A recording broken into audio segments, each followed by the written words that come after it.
কই শুনছো? ফুটোর বাড়ির লোকজন যারা আছো তারা ভিতরে আসতে পারো, ফুটোর জ্ঞান ফিরেছে। বন্ধু, বন্ধু ফুটো, বন্ধু, বন্ধু, কেমন আছিস বন্ধু? কান্না করছো কেন? কি হলো ভাই, তোর গলায় কথা বলতে পারছিস না? বলছি তোর গলায় একটু ইনফেকশন হয়েছে, বুঝতে পেরেছো? এরপরে ইঞ্জেকশন দিতে দিতেই ঠিক হয়ে যাবে, তাই এবার ওর সঙ্গে বেশি কথা বলো না। বন্ধু, তুই ঠিক হয়ে যাবি বন্ধু, কোনো সমস্যা নেই। কাকা, কাকা তুমি ভালো হয়ে গেছো কাকা? কি রে পাদু? বলছি কাকা তুমি বেশি কথা বলে না, কথা বলে তোমার কষ্ট হবে। কিচ্ছু হবে না ভাইপো, আমার কিচ্ছু হবে না, তুই টেনশন করিস না। কই ফুটো কাকা, কই আমি রক্ত দেবো, আমি রক্ত দেবো। আর বলিস না ফুটো, এই পাদুর বন্ধু তোকে রক্ত দেওয়ার জন্য সেই কালকে থেকে পাগল হয়ে পড়েছে। সত্যি ফুটো কাকা, তোমাদের সবাই খুব ভালোবাসে। বলতে কি ধুমা, তোমার কাছে আমি ক্ষমা চাইছি। তোমার নামে শুধু শুধু উল্টো পাল্টা বলেছি, তার জন্য তুমি আমায় ক্ষমা করে দাও। আরে বাবা, যেদিনের কথা সেদিন মিটে গেছে, ওসব ছাড়ো তো, তুমি আগে ভালো সুস্থ হও। বলতে কি কাকা, মেয়েটা ভালো আছে, তোমার অনেক সেবা যত্ন করতে। তুমি যদি তাও, তোমাকে কিন্তু আমি থেটিং করে দিতে পারি। তুই শুধু থেটিংই করলে পাদু, ইটকুলি বিটকুলি আর দাঁত না। ফুটোদা, ফুটোদা তুমি ঠিক হয়ে গেছো? আর কতদিন তাম্পা এইভাবে থিয়ে থাকবো আমি? ফুটো, বাপ ঠিক হয়ে গেছিস? তোর জন্য ফুটো আমার প্রাণটা ধক ধক করছিল।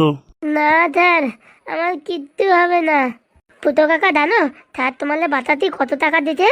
কত? প্রায় 5 লাখ টাকা। এ ভাইপো, আমার সরকারি হসপিটালে ভর্তি করতি, এত টাকা কোথায় পাবো?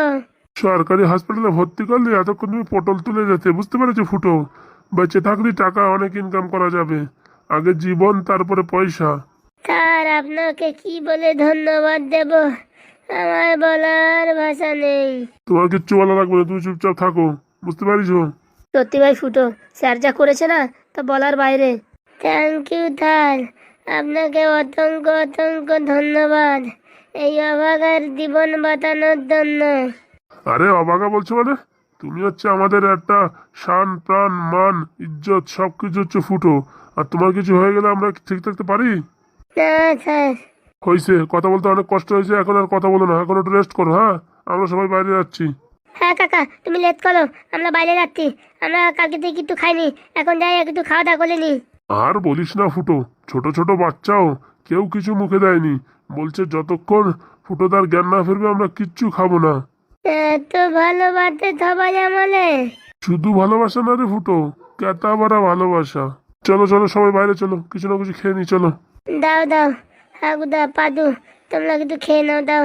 ঠিক আছে কাকা, আমরা আসতেছি তাহলে, তুমি এখন লেট করো।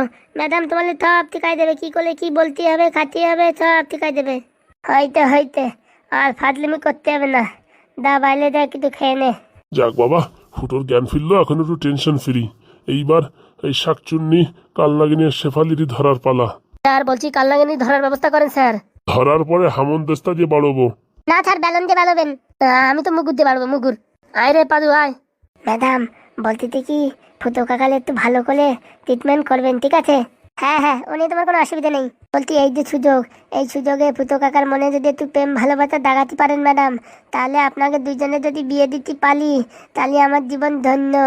তুমি যা বলো না মাইরি পাদু, সত্যি বলতি ম্যাডাম, আপনি যদি আমার কাকিমা হন তাহলে খুব ভালো হয়। ফাজিল কোথাকার। কি বলতিস রে পাদু? কিছু না ম্যাডাম রে বলতি টাইম মতন ফুটো কাকালে খাইয়ে দেবেন। আর কি বলিস? আর কিছু না কাকা, আর কিছু না, তুমি এখন লেট করো, আমি যাই বাইরে, আমি কিছু খাইনি, কিছু খেয়ে নি। হ্যাঁ ঠিক আছে দা। ঝুমা, আমি তোমায় যা যা বলেছি তার জন্য ভগবান হয়তো আমায় এরকম সাজা দিয়েছে। আরে না, ওসব কথা ছাড়ো, ওসব তো আমি কবে ভুলে গেছি। আসলে কি, এই হাগুদার দুটো বউরে এরকম শয়তানি বজ্জাতি করতে দেখে আমার আর বিয়ে করতে সাহস পাইনি, তাই তোমার নামে মিথ্যা কথা বলেছি যে তুমি কানে কম শোনো। আরে বাবা এসব কথা ছাড়ো, তুমি এখন চুপচাপ থাকো তো, নাহলে তোমার গলায় ব্যথা বেশি করবে। আমায় ক্ষমা করে দিও ঝুমা। হ্যাঁ বাবা হ্যাঁ, ক্ষমা করে দিয়েছি, তুমি এখন চুপচাপ একটু রেস্ট নাও তো। ছেলেটা খুব ভালো আছে বললে হবে না, দেখা যাক, বিচার করে দেখা যাক। পাদুর কথা মতন যদি এর মনে একটু প্রেম ভালোবাসা জাগাতে পারি, তাহলে হয়তো আমাদের বিয়েটা হবে। ভগবান মনে হয় লিখেছে আমাদের বিয়ে, তার জন্য আজকে আমাদের দুজনের এইভাবে দেখা। আজ তোমায় নিয়ে শুরু হলো নতুন জীবন। ভালোই করেছি, শেফালিদি ছাড়িয়ে দিয়ে এখন মামা বাড়ি খুব মজা, খাওয়া দাওয়ার ঘরও। এই খাওয়া দাওয়ার পরে সমুদ্রের পাশে একটু ঘুরতে আইছি, বিশাল মস্তি লাগতেছে রে বাবা। শেফালি এতক্ষণ মনে হয় 10-20 বার ফোন করা হয়ে গেছে, আর মোটামুটি আমার সুইচ অফ পাইয়ে কিস্তি খামারি করতেছে। বাঁচা গেছে বাবা, বাবা আপদ বিদায় হয়েছে। বাড়ি থেকে মেনে নেবে না, বাবা যদি 1 টাকা না দেয় তারপর শালা ভিক্ষে করে খাতে হবে। এর জন্য বাবার কথা মতন সেই মেয়েরই বিয়ে করবো। আমি আর ফাজিমিতি করতে যাবো না। প্রেম ভালোবাসা করেছি, এখন আর ওইসবের ভিতরে আমি নাই। বাড়ির থেকে মা বাবা খুঁজতেছে নাকি আমার কে জানে, বলেও আসি নাই আমি কোথায় আইছি। মা আবার বলে দেয় নাকি তা কে জানে। খাওয়াটা বেশি হয়ে গেছে, পেটটা কিরম গুড়ু গুড়ু করতেছে। সমুদ্রের পাশে একটু হেগে দিই, ওখানে হাগলি অবশ্য সমস্যা নেই, কোনো জলের সমস্যা নেই, আর ধোয়ানোরও কোনো সমস্যা নেই, অটোমেটিক ক্লিন হয়ে যায়।